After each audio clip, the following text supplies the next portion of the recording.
Hello, everyone. Welcome back to another episode of the Football Tailgaters podcast.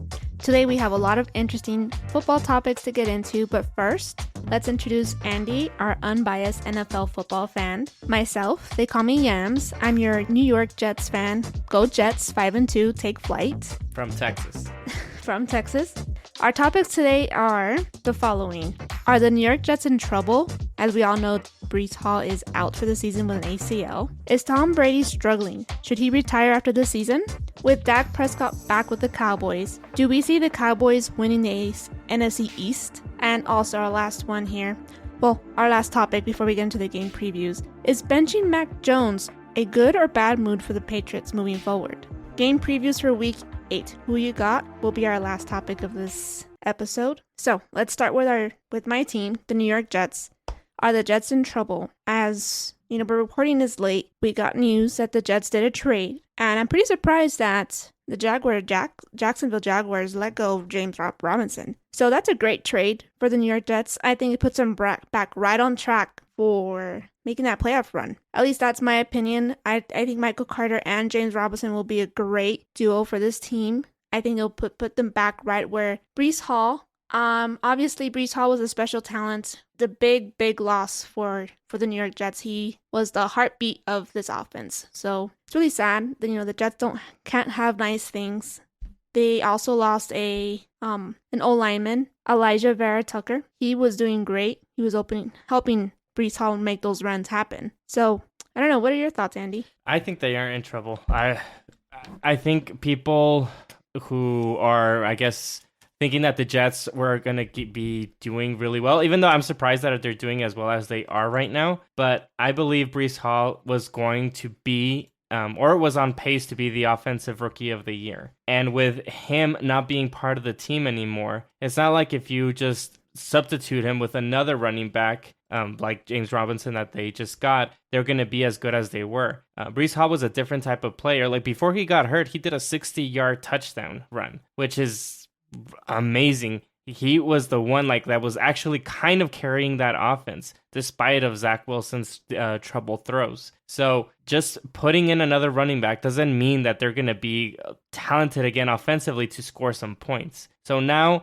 they're going to have to look into their game plan and be able to figure out things with Zach Wilson trying to make better throws than just giving it to Breece Hall. Honestly, I think they are in trouble, and they need to hopefully they can figure this out because they do have a tough schedule. I know the Patriots lost Monday night. So after that, they have the Bills. Then they have, I believe, they have a bye week, and then they have the Patriots again. Then they have the Bears, which they beat the Patriots. Think of it what you will. Then you have the Vikings, you have the Bills again. Then you have Detroit, then Jacksonville, then the Seahawks, and the Dolphins. So it seems that there are some winnable games here, but I do think that they have a hard schedule with their playing their division practically, so they can go into the playoffs. So honestly, they are in trouble. They need to figure things out because Zach Wilson didn't play very well in this last game. Against the Denver Broncos. Yes, the Denver Broncos were a harder defense, but he couldn't even make some good, easy throws there. He did scramble well, I'll give him that, but after the scrambling, you need to make those throws. So it'll be interesting to be able to see if they can actually pull this off without Breece Hall. Well, I mean, obviously replacing Hall is impossible because he is a special talent on that team. And you just mentioned it. He was just basically the offense. But we can't just discredit that Robinson won't slide into his role. I mean, I still don't know who would be number one or running back number 1 or 2 would be Michael Carter or James Well, they're going to start with Michael Carter. We know that because Robinson is just barely coming in, so he still has to acclimate to the team. So it is going to be Michael Carter. But what I do like that Robinson is not just, some running back that's just been in the league for a long time. He's young. He's 24 years old. True. And he is a former undrafted free agency, so that's something special in itself about that running back. No, that doesn't tell me anything. I can see what he has been doing with the Jacksonville Jaguars, and he did play pretty well in the beginning of the season, and then all of a sudden it turned to Etienne. But it doesn't mean that he's going to be just able to replace what Breece Hall has done. So I'm sure that there's going to be some negativity if he doesn't get to that level or play at that level that Breece Hall got Well, to. the reason why it goes into ETN is just that's the way Doug Peterson is. Again, aren't we just surprised how Doug Peterson just lets go of James Robinson? Like, I mean, that's a great duo there to have ETN and James Robinson, whichever running back you decide to go with. It's like, I feel like this is Doug Peterson ruining his team once again. I mean, it could be, because I was really surprised too. That's their 1-2 punch. And it could be the exact same thing, the 1-2 punch here with the New York Jets. So it shouldn't be such a huge drop off from Breece Hall. Yeah, no, for sure. I mean, Doug Peterson, I have no clue why he let Robinson go. Running backs are getting hurt left and right. They're the ones getting like punched and tackled really harshly every single game throughout every single week, and they have a number of carries. And so who knows, if ETN goes down, then who's going to be your other running back now? Honestly, I don't know who's on their depth chart to replace Robinson, but Doug Peterson Hasley. So Doug Peterson just put his team in a bind, and it's not like the Jaguars are like in a really good place to be able to have a run at the division. Yeah, it makes me question: is there something that we don't know that he knows about James Robinson, and he was okay letting parting ways with him? Yeah, Still, Robinson gives the Jets just another. He's a young back. He can do some damage. He's not like he's a bum, and I think he'll be a great complement with Michael Carter. We also have Ty Johnson, who, in my opinion, I'm not a big fan of. I mean, he does have explosive. He's from the special teams usually, no? Yeah. Yeah. Well, I'm not sure when he plays. I do know he played a lot more under the Adam Gase coach, because we didn't have many running backs. But he can be explosive, but nothing at all like. No, that's why they went for Robinson. Yeah, obviously. Honestly. Yeah, I didn't like the fact that I would feel uncomfortable. But what do you think about Zach Wilson though? Like he's the captain, he's the quarterback. I mean, how in your opinion, watching the Jets play throughout these weeks, even though he has been winning, Zach Wilson, what's your... Well, he has been following the game plan. It's not like Zach Wilson has won the games, maybe just to pay the Pittsburgh Steelers. He put in his hands in the fourth quarter. He was able to bring the Jets to victory.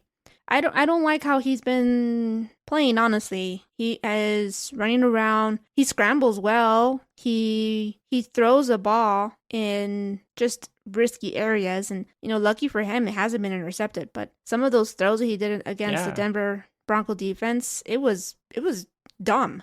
Exactly. So and I'll tell you another reason why I'm still pessimistic with the Jets. I know that you tell me that I'm not a believer. I'm still not a believer in some ways. I became a little bit of a believer like when they beat the Packers, but the Packers just lost against the Commanders. So that made me overthink again my belief against the Jets. They beat the Steelers with Pickett in his first game.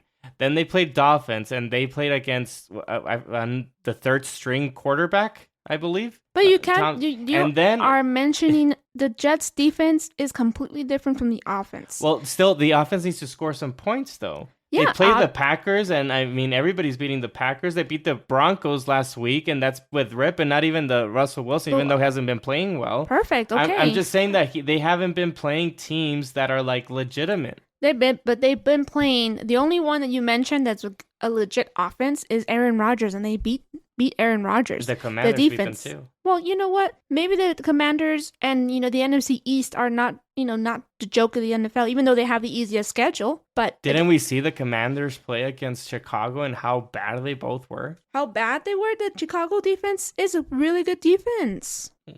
Okay, well, I think that's another topic. Yeah, let's move on to let's take on the topic. So back to the Jets. Trading for James Robinson. Obviously, this is Joe Douglas. He didn't waste any time to go ahead and fix the holes that we have losing Breece Hall. So that just shows us that he believes in this organization, and we're all not basically all in, because I don't think James Robinson in conditional 6th, maybe 5th round was an all in type of mood. But no, but this is Joe Douglas. What fourth year? Fourth year. So he has to show a winning record now. And so he has to continue. We're 5-2, so it's somehow an aggressive approach to solve this. So and not too aggressive. I think it was a smart trade. It was a much needed trade too. Yeah, it's a conditional 5th round pick if I'm not mistaken. It's a 6th, but if he runs, I believe, like 260 more yards, he's gonna become a 5th. So I'm sure it's gonna become a 5th round pick. Yeah. Unless he gets injured. I hope not. Let's not. Come on. Let's not say those things. So, I think we're moving in the right direction. I think that the next game is the Patriots. We just saw them tonight against Chicago Bears, and I'm feeling a little optimistic about the game now with the Jets. The Belichick has always owned the Jets. I'm expecting a loss, but I'm feeling optimistic. I'm not going to say it'll be a blowout. I think he'll keep it close. Well, let's keep that for the game previews. All right, we'll keep it for the game previews, but let's just say Joe Douglas is making moves, and he's making moves that are necessary and needed. So I'm really optimistic about the Jets moving forward. So let's move on to my least favorite person in the NFL. Is Tom Brady struggling? Should he retire after this season, after what we saw against a mess of a team in Panthers? I don't think that Tom Brady should go out the way he is. I think he should continue, even though I don't like him. I would hate for someone who achieved what he achieved in the NFL to just go out in such a crappy season, in such a manner. So I don't think he should retire. I think he should continue, of course, trying to win the games. And if it's a losing season, come back and try to do it one more time, and then you should retire. I don't think you should retire in such a fashion that you are struggling this way. I think you should prove people who are out there saying, go ahead and just retire and go and cash on your check at whatever job is pending as a broadcaster. I don't know where, but... No, I mean, I just don't like a little bit this topic because people start talking about his personal life and if that's actually affecting his game. Probably is. I don't think so. If you actually look at the game and the throws that he's doing, he's actually putting those throws right on the money, but the receivers aren't catching those balls. And I know that he has less weapons that he had before. This is a different team that he had before. With his winning seasons. I mean, Gronkowski's gone. AB is gone. The O lineman is like completely like overhauled it's a new O lineman, and the running game hasn't been doing so well like as it was before in the prior years. So it is. I don't think it's Tom Brady himself struggling. I just think the team itself is struggling. They're not doing such a good job. So I don't think he should retire after the season. One, because I am a fan of Tom Brady and I want to continue see him like playing. But if they do have a losing season, do I blame him if he goes to another team? Let's say, like, what if he goes to the Las Vegas Raiders and he just works with his old offensive coordinator, which is Josh McDaniels, and now he has Devontae Adams. He has some good weapons there. I do like that. I don't mind that at all. And win another Super Bowl there. Imagine that. That means that he won 3 Super Bowls with 3 different teams. That's actually a good story. Then I wouldn't mind him like retiring. And for sure, if he has personal issues, I'm sure that he wants to like be focused on something else that he actually loves, which is football. Let's just face it. You don't divorce your wife and then quit football. So I think you continue playing. You already got rid of that distraction that at least happened that's happening this season with your personal life. You get through that, and then you move on, and either you do another season with Tampa Bay, or go to a team like Las Vegas Raiders and play with Josh McDaniels, like you mentioned, and have Devontae Adams. But the problem here is with the Tampa Bay Buccaneers is I think the O-line is messed up. They haven't been able to run the ball effectively with what's his name, Fournette. Yeah, so they haven't been able to. So it's the team itself, and I've always said that besides the quarterback, the most important thing is your offensive line. If they're your heart of the offense to be able to do what you want to do, throw the ball or run the ball. So it is. You can totally see that the offensive line is just not working well at all. And also, let's just kind of go back a bit. This is the same running back team or duo that they had under Bruce Arians, no? Yes, but not the offensive line. Not the offensive line. No, it's messed up. That's what carries the running game. But they need to do something with that. They need to do something with this new trade line that's coming up, is to fix that offensive line or get a running back that can be explosive more than Fournette. Maybe he's just not explosive enough to help him. So yeah, I don't think it's that easy though. forcing Tom Brady to throw. And then, not that he can't make the throws, he can, but then his receivers are not catching. Like we saw that. Mike Evans? Yeah, Mike Evans. Nothing but green in front of him, and he couldn't catch. He can have a bad game like any other, but there's still a lot of football left. Yeah, but it's the Panthers. It's the Panthers, yeah. It's a divisional game, so that also plays into effect a little bit. And I mean, they still have a lot of games against their division, so they can turn this thing around. Especially if the NFC is not that great either. So I still think that they can be a playoff contender team. I'm not dismissing them just yet. I don't know. Yeah, we're not going to dismiss the old man. I'm sure the old man can still play. I'm sure there's some play calls or something that can flip the switch here in the offense, and hopefully Todd Bowles is able to make the adjustments that they need moving forward. I did see him today on Colin Cowherd that he's basically said that Tom Brady got what he wanted. Is he didn't want Bruce Arians in charge, and because he wanted more power, and Bruce Arians and him kind of bumped heads here with power. So now he got what he wanted in Todd Bowles, because now Tom Brady has more power with Todd Bowles being the head coach. That's if you believe those rumors too. It's not confirmed, confirmed, but he said so. I can believe it. It's kind of like the LeBron James type of thing. Oh yeah, and then they asked LeBron James like, "Hey, this and that about your team," and then he dismisses, saying those are not my calls. No, because you have to say that, but it's your call, and he knows he has a lot of power. And I think it can be true with Tom Brady. He does have a lot of say in what he wants his team to look like. Well, it's not looking well. If it's as true as LeBron has like the power with the Lakers, and he brought in Westbrook, yeah, and look how they're losing every game right now in the beginning of the season. I know there's a lot to play in the season, but they're struggling. 70 games and if that's the same thing as Tom Brady, then yeah, it's not that great then of an idea so far that you give him all these control then to the main players. I still have faith that the Tom Brady and the Tampa Bay will be on track here. Their division is looking. I mean, they're all pretty bad. They all have a bad record. So like I said, there's still a lot of games left within their division to be able to pull this off. And there's the trade deadline is next week on Tuesday as well. So they can trade for weapons too. Yeah, I'm sure they're gonna fix something. I'm just don't go for Beckham. Don't go for Beckham. I'm sure they'll get it corrected. So here it is: Buccaneers 3-4, Falcons 3-4, Panthers 2-5, Saints 2-5. There you go. So it's a bad division already. Exactly. They just need to fix it so they can, do something there in the end. Call Gronkowski back. He's done. He's busy with broadcasting. No, USAA commercials. Well, I think we should move on here from Tom Brady. You and I both agree that Tom Brady is still good. Brady to the Raiders. Okay. After the season, you think Tom Brady to the Raiders. I don't think he should retire. I don't know where he should end up. I think Raiders should be a good place for him because it's Josh McDaniels. They have Josh Jacobs. They have Devontae Adams. They have weapons. Yeah. So, yeah, someone I'm familiar with in Josh McDaniels. So, yeah, that'd be a good move. So, let's move on to my least favorite Cowboys. I'm just kidding. They're not that bad. They're okay. I just get annoyed that we always talk about them. So, with Dak Prescott back with the Cowboys, do you think that Cowboys can win the NFC East? You want me to go first? Why don't you go first since Aaron's not here to defend his Cowboys?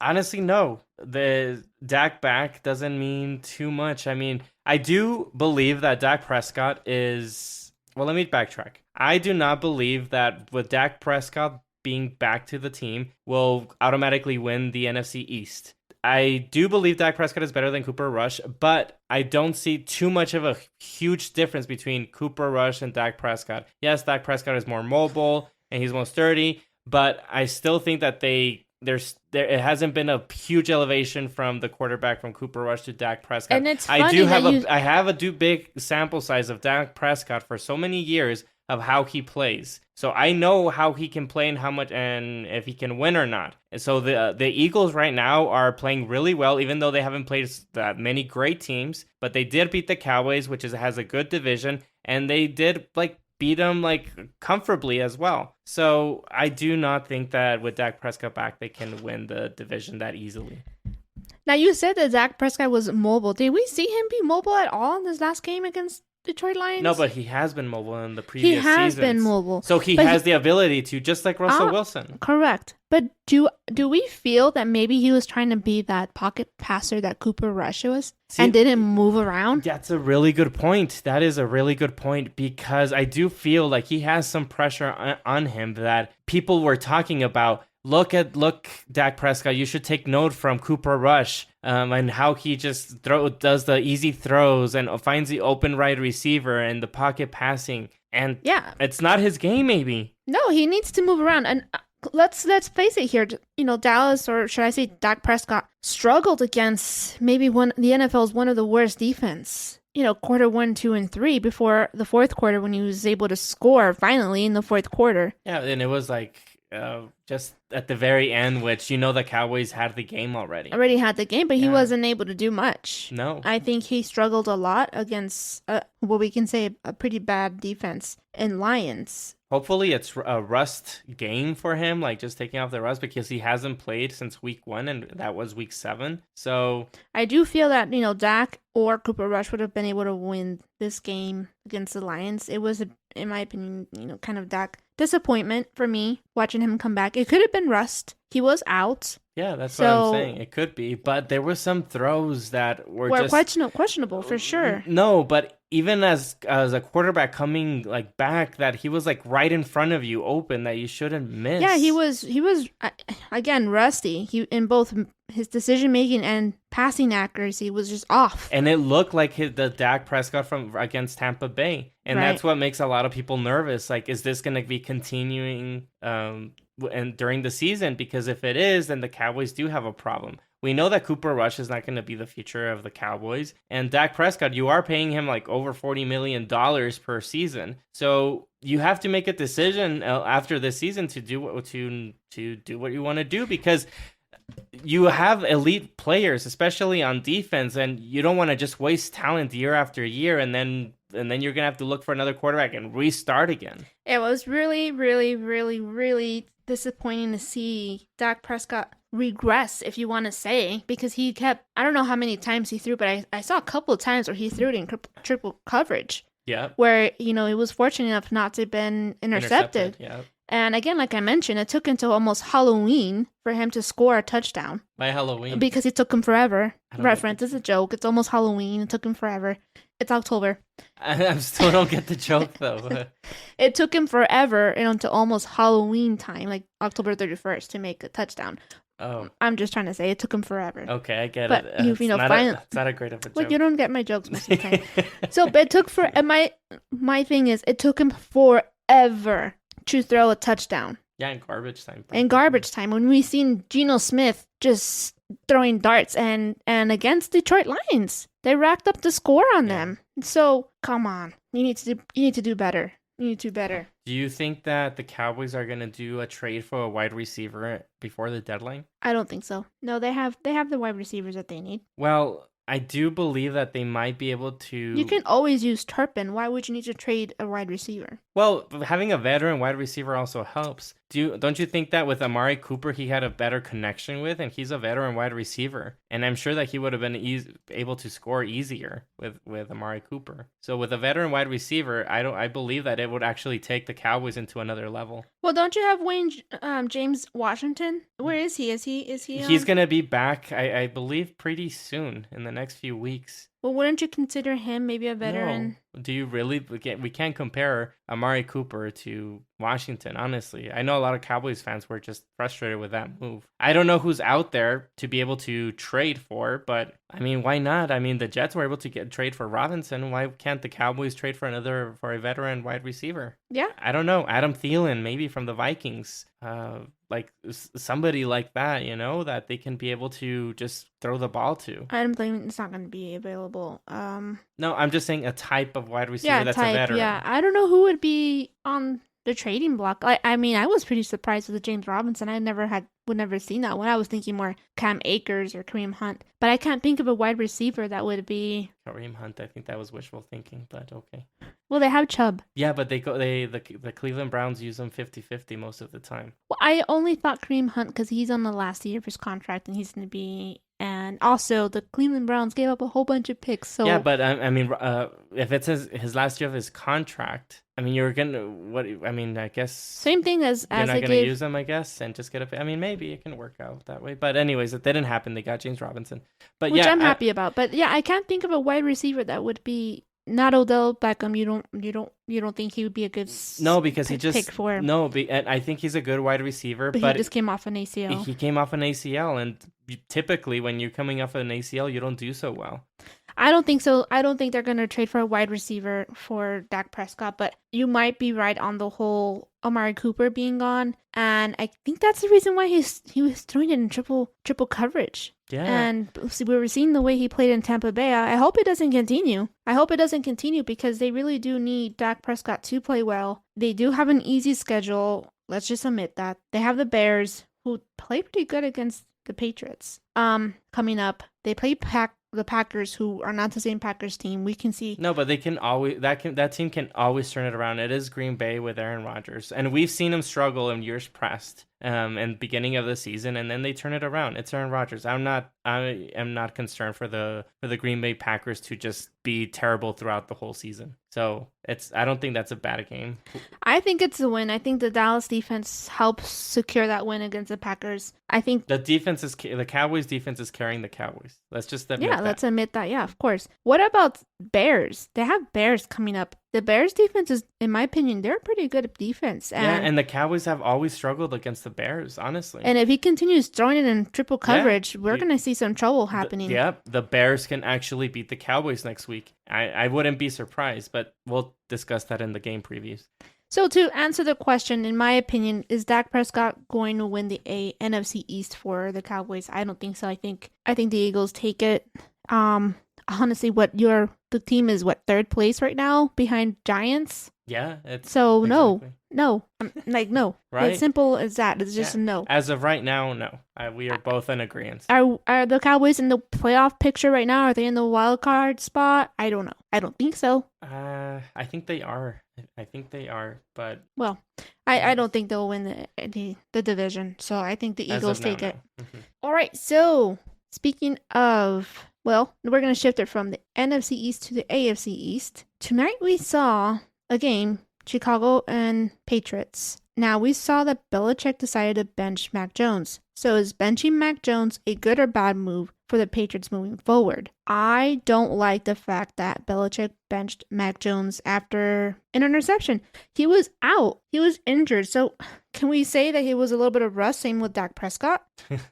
And not only that, he's in his second year, and you bench him after interception. He was running the ball. He was making moves with his legs and all. He was making full first downs with his legs. I mean, you gotta let him have one interception before deciding to pull the plug on him. I don't like it one bit. I hate that. It just shows you just destroy the confidence in that quarterback. Yeah, for me, it's just like a debate in my head because I do trust in Bill Belichick since he's a really good, or maybe the best ever coach of the NFL and NFL's history, in a matter of fact. So it's really hard to question his decisions. But I'm with you. I didn't like it either. You always hear like you got to protect your quarterback's confidence, and with a quarterback under like Mac Jones, that this is his second year. He did get injured. He just came back, and you replace him in the first half, not even waiting until like the second half during the halftime. You just do it in the beginning of the game. What did he throw, like 10 times before he got the interception? It was the first quarter. It wasn't even the second quarter, or just the second quarter just started. And mind you, that interception that happened, that was a great interception.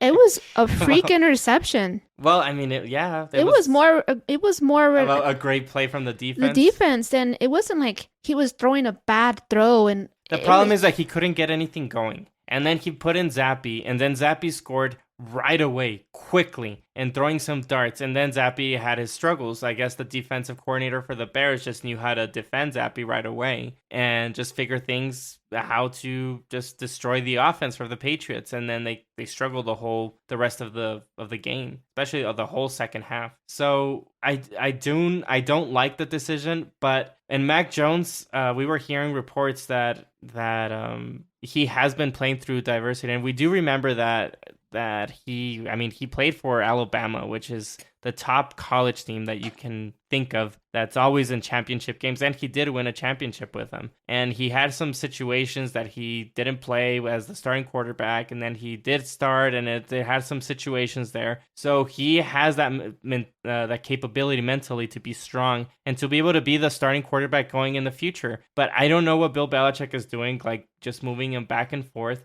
I do trust him because he is Bill Belichick and he has been doing great things as a head coach. So I'm just going to trust him. I don't like it, but I'm going to trust him. I mean, obviously, yeah, Zappe came in and immediately kicked the offensive into another gear and scored 2 back-to-back touchdowns. But that stopped. That switch stopped. That fiery switch that Belichick was hoping for and Zappe. The game got away from them. Like I said, the Chicago was able to just adapt. Correct. Yeah. So now you question a great coach like Belichick, and you've been around. I'm all for hire quickly, fire quickly, hire quickly.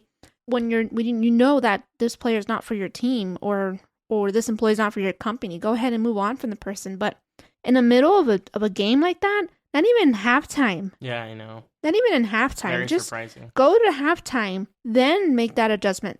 That's brutal.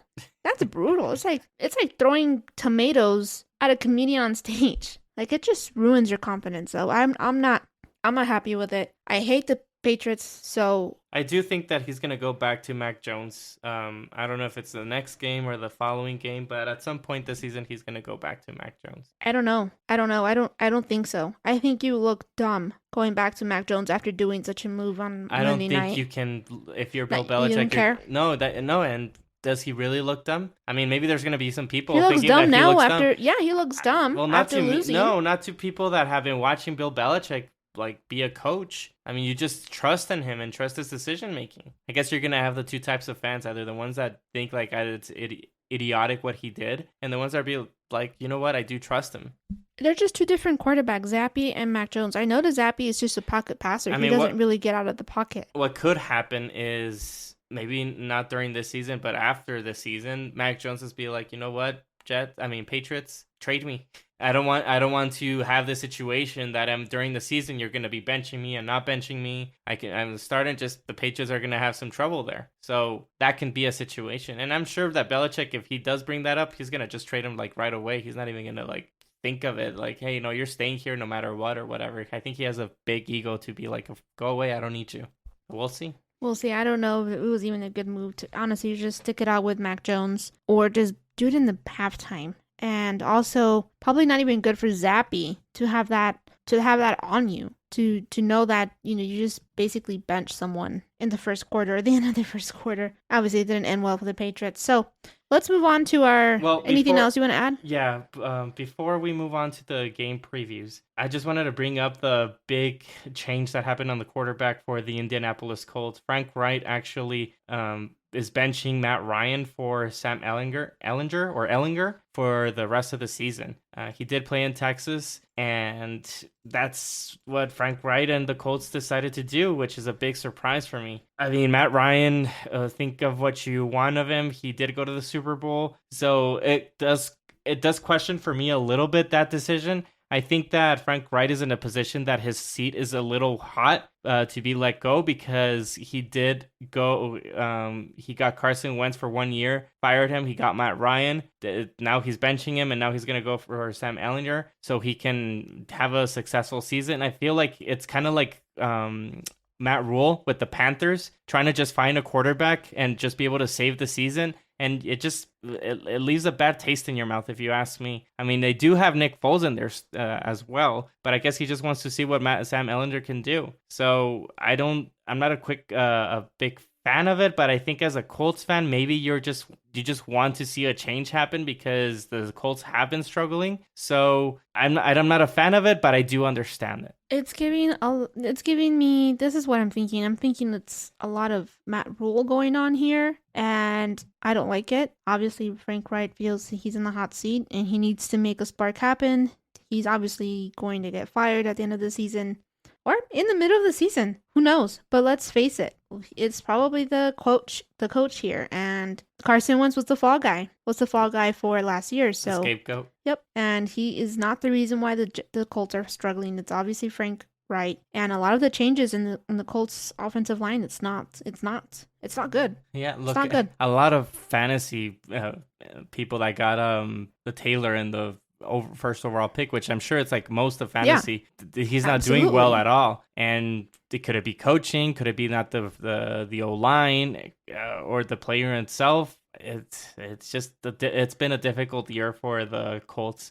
I'm sure a lot of people had them winning this division easily, but now look they're just having their struggles. Yeah, isn't Matt Ryan the most sacked quarterback? Yeah, he actually is. Yeah, so obviously it's the O-line. It's not good. It hasn't been good.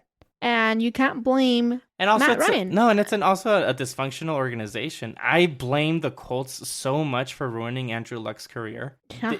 I mean, they didn't help that kid at all. And I hate when organizations do that they just put the whole game in the quarterback's shoulders without giving him some help. The best example that you can have is Tom Brady. We all look at him, or most people, I would think, as the best quarterback in NFL history, but he always had some help around him. A good O-line, great running backs, great weapons, and you have quarterbacks that you have organizations that you have good quarterbacks, and you just think that they can take you to the promised land themselves. This is a team sport. So I do blame the Colts as ruining for Andrew Luck's career. It is a dysfunctional organization. Yeah, it's good luck. I don't think we're gonna see a spark with Sam Ehlinger. Ellinger or Ellinger? Ellinger. I'm sorry if I'm not saying that right. I'm not.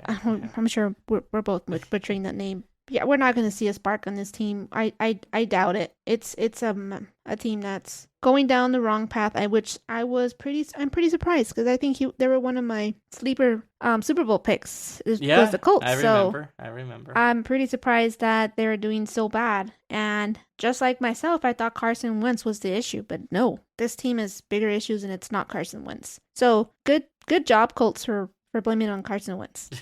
You bought yourself one more year. Yeah, for sure. All right, let's move on. Let's go to the game previews for Week 8. Who you got? We're almost in half. I mean, you can call this, I guess, maybe kind of the halfway point. Yeah, we are. Right? Yeah.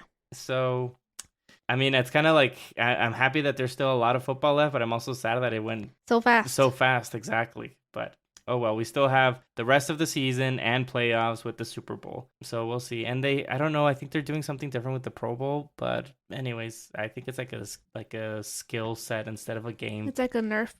Oh, like flag football or something that they were going to do. But anyway, nobody really pays attention to that, and I don't blame people for it. But okay, game previews for Week 8. So Buccaneers versus Ravens for this Thursday night football coming up. Who you got? Buccaneers. Ravens are something that's a little bit of a questionable team for me right now. There's something up. Something's fishy. I don't know what it is, but I smell something fishy with this team. They're not the team that we all thought that they were. I think Buccaneers, this is their team that they get it right with. You know, with the Buccaneers struggles. There is a trade happening, I think, with the Ravens. They're trying to trade for a wide receiver. Yeah. It slipped my mind. We can move on, and hopefully it comes to my head. But it was for Jerry Jeudy, if I'm not mistaken. That's true, Jerry Jeudy. So Duty. Jerry Jeudy. Duty. But he has some duties to do here in Ravens. Yeah, he's Jerry Jeudy has not been happy with the Broncos, and you can see him in the sidelines. He's being angry and frustrated and showing his frustrations. I would love to. Yeah, Jerry Jeudy has been. I thought it was the other guy, Hammer. the wide receiver that threw his helmet when he was wide open. I'm sure he's frustrated too. They're all frustrated. Yeah, they're all frustrated with the Broncos situation. That's another That's dysfunction right now. That's right. But anyways, Buccaneers versus the Ravens. I am going to choose the Ravens. Even though I do think the Ravens are a little overrated, I still think that with Buccaneers struggles, the Ravens are going to figure it out. And the running game with Lamar Jackson, he's just too quick. And Edwards is just going to be playing pretty well. And then if they do trade for a wide receiver, it's just going to open up for that passing game as well. And the Buccaneers have been struggling, so I picked the Ravens. Next game, we have the Dolphins against the Lions. Who do you got? The Dolphins against the Lions. I think it's just an easy one. I think it's just Dolphins win. The Lions have a horrible defense, and Miami has so many weapons. And top of that, they have Mike McDaniels, who I consider an intelligent coach, and he comes up with game plans to help the Miami Dolphins win. So Miami takes this one. I think this is going to be a high-scoring game. So I also agree. The Dolphins against the Lions, I am taking the Dolphins. It's a high-scoring game, and I know that Tua came back. It didn't play that great this last game, but I think his rust is going to like little by little, he's going to be acclimating to the game, and he still has Hill, he still has Waddle, he still has weapons, and the Lions are just the Lions, just beating themselves. Honestly, they have been able to be able to win some games, but they just shoot themselves in the foot. Against the Cowboys, they shot themselves in the foot. They could have easily still continued to be within that game and maybe even win against the Cowboys, and they just didn't. So I'm taking the Dolphins. Next game, we have the Chicago Bears against the Cowboys. Who do you got? Oh man, I don't know why. I want to lean towards the Bears, but I'm not going to. I think the Cowboys have a better defense, and they will probably have their way with Justin Fields. Even though he is playing better, he's improving as the season goes along, but I'm just going to go with the Cowboys here for the win. Yeah, Cowboys versus the Bears. I'm taking the Cowboys. Their defense is just elite, in my opinion, and they're going to be able to control the Chicago Bears. Even though I wouldn't be surprised if the Bears do win this game, because the Cowboys always struggle against the Bears for some reason. And Justin Fields, he played great against the Patriots, so they can continue that momentum if they do the running game and really well like they did with Herbert and Montgomery and Fields. They can actually win against the Cowboys, but I'm going to take the Cowboys defense on this one. Next game, we have the Pittsburgh Steelers against the Philadelphia Eagles. Who you got? Oh, come on. Hey, the Steelers, they surprised everybody when they beat the Buccaneers, so... Yeah, but the Buccaneers are a struggling team. Yeah. No, it's the Eagles. I don't overthink this one. No, they're not going to cover either, so just Eagles. Yeah, I have the Eagles as well. They're going to continue their undefeated ways of just beating the Steelers. Even though Steelers have a decent defense, but their offense are not going to be able to beat the Eagles defense, so I'm going to take the Eagles. Next game, we have the New England Patriots against the Jets. The New York Jets. Who you got? Try to be unbiased here. I feel optimistic the Jets can keep this close, but for the last, 12 years, the Belichick has owned the Jets. So I don't see that changing this game. I don't see that changing this year. So boo-hoo, the Patriots. The Patriots have been having some struggles lately, as you can see with the Monday night against Chicago. But so it makes it hard for me to pick this game, the Patriots versus the Jets. So I'm going to have to go with the New England Patriots just because of the history that these two teams had. Bill Belichick just knows how to just play against the Jets. Especially with new types of quarterbacks like Zach Wilson still is. He's going to be able to put some game plan to be able to stop Zach Wilson and this new running game. So I am going to take the New England Patriots for this one. Yeah, it's going to be a tough one because he is going to figure out how to stop the running game and force Zach Wilson to throw and pressure Zach Wilson, which makes him run around all over the field and scramble, and hopefully he doesn't throw the ball in interception and don't do those crazy throws that he did in Denver, because Belichick, what he does is he knows how to exploit below average quarterbacks, and that is probably what Zach Wilson is right now. I don't know. We'll see. I mean, Chicago did do pretty good against this defense, so we'll see. Next game we have this was an interesting one. We have the New York Giants against the Seattle Seahawks. Who you got? I am going to stick it out with the New York team here. I don't see Seattle winning. I think the Giants have a good defense, and I think they pull off the win. Yeah, I'm with you. The New York Giants against the Seahawks, believe in their coach, Dable, and he's doing such a great job. And with Saquon Barkley and Daniel Jones playing at a normal or a little bit better than average quarterback, they're going to be able to beat the Seahawks, even though the Seahawks been playing really well. I'm really surprised how Pete Carroll has taken this team. I'm sure the GM or the owner are upset because they were trying to tank the season maybe. But I think the Giants are just playing really well. They're playing well enough to beat the Seahawks, but it can go either way, honestly. Yeah. But the thing is here, and this is why I choose the Giants, is because the defense for Seattle, it's not the Legion of Boom, or it's not where even close to where it was when there was a Legion of Boom. So they have some struggles there, and I think, like you said, Saquon will just run over this team and score. And on the other side of the ball is the defense for the Giants. They're actually no joke. So I think they contain Kenneth Walker or Geno. We'll see. We'll see what happens. They do have weapons though, and Pete Carroll is doing something none of us thought Geno Smith would have been. Right. So good for him. Next game, we have the 49ers against the Rams. These two teams always go into a shootout. So who do you got? The Rams. I'm not feeling confident in the 49ers right now. I'm not feeling any confidence right now in Jimmy Garoppolo. It's the Rams for me. Yeah, this one you're completely wrong. It's the 49ers against the Rams. The Rams have had so much trouble so far offensively. Then we'll see who's right. The 49ers got actually Christian McCaffrey. I know that he played last game, but he just got to the game two nights prior for the game. So they're going to be putting him into a better game plan. The defense is going to be able to play better. They're going to have some players back. No, I promise you that the 49ers are going to be able to. What happened to the 49ers against Atlanta Falcons? What happened? They just, Atlanta, they're just that surprising team that they were to figure things out against them. We'll see. I have more trust in Sean McVay figuring out how to just pin Jimmy Garoppolo and we'll see. I have Shanahan. What is it? Who's favorite here? Is it by much? It's Rams. Rams are underdog 1.5. I know it can go either way. But I still believe in the 49ers actually. Believe all you want. All right, the final game that I have on the list is the Green Bay Packers against the Buffalo Bills. This is Sunday Night Football. So this is the interesting game where Aaron Rodgers was like, this is a perfect scenario for us since he's been struggling. Nobody's taking them into account to be able to win this game. I believe they're like a 10-point underdogs here, according to Vegas. So who you got here, Bills or the Packers? I'm them. I'm nobody's.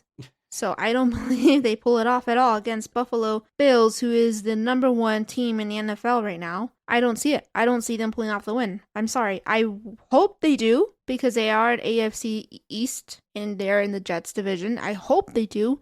It's a Hail Mary. I do really, really, really, really hope they do win, but I just don't see it with this crazy offensive weapons that Bills have with Josh Allen. Yeah, no, I can't go against the Buffalo Bills. Josh Allen with Stephon Diggs and just the whole weaponry that the Buffalo Bills have is just too much of a team to follow against the Packers, who have been struggling for the last month. So it's an easy call for me as the Buffalo Bills, and they're just coming off a bye week of resting after beating the Kansas City Chiefs, which to me is either it's the Buffalo Bills or the Kansas City Chiefs for the Super Bowl. Yeah. So there you go. Those are the picks. Aren't we missing one? I didn't put all of them there. I just put these highlighted games, but there are other games that are available. Okay. Well, I think this one could be interesting. Now the Cincinnati Bengals and the Cleveland Browns. Yeah, and Halloween.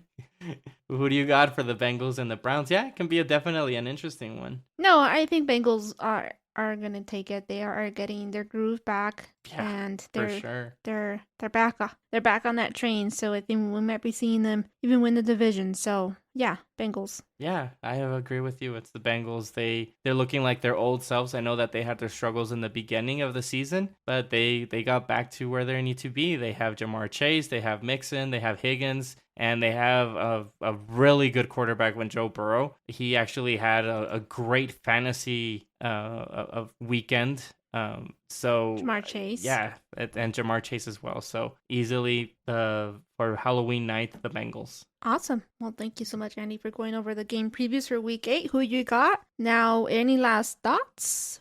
No, honestly, it's just been a crazy NFL season so far. I can call it the year of the underdogs because a lot of underdogs have been winning. I'm sure Las Vegas loves it. What was it? Week 6. There was 6 games where all the underdogs won or was it 9 games? It was 6 or 9 games. It was a lot of games. I know, but I know that Las Vegas loves when people just bet on the favorites. So they've been loving and they've been making bank in this season probably. So it's interesting. I love it. It makes the NFL more interesting. If you're a bettor, I know it's hard. Just keep on trying. It might get even easier throughout the season, later in the season when we can see who are actually the good teams and who are the bad teams. So just keep on trucking there. Well, this concludes our episode for today. Thank you for those who continue to stick it out with us until the end. We appreciate all of you. Please follow us on YouTube and all our other social media platforms. Andy, what are our socials? Yeah, we're on Instagram. You can go and look for us and football _tailgaters, and YouTube as well, and football tailgaters. You can see the little podcast logo of Yams, Aaron, and I, Andy, and also on TikTok as well. So just you can find us there, comment, give us your thoughts. We would love to hear from you guys. Awesome. Thank you. All right. Well, that's it. You guys have a great one. Thank you, guys. Bye.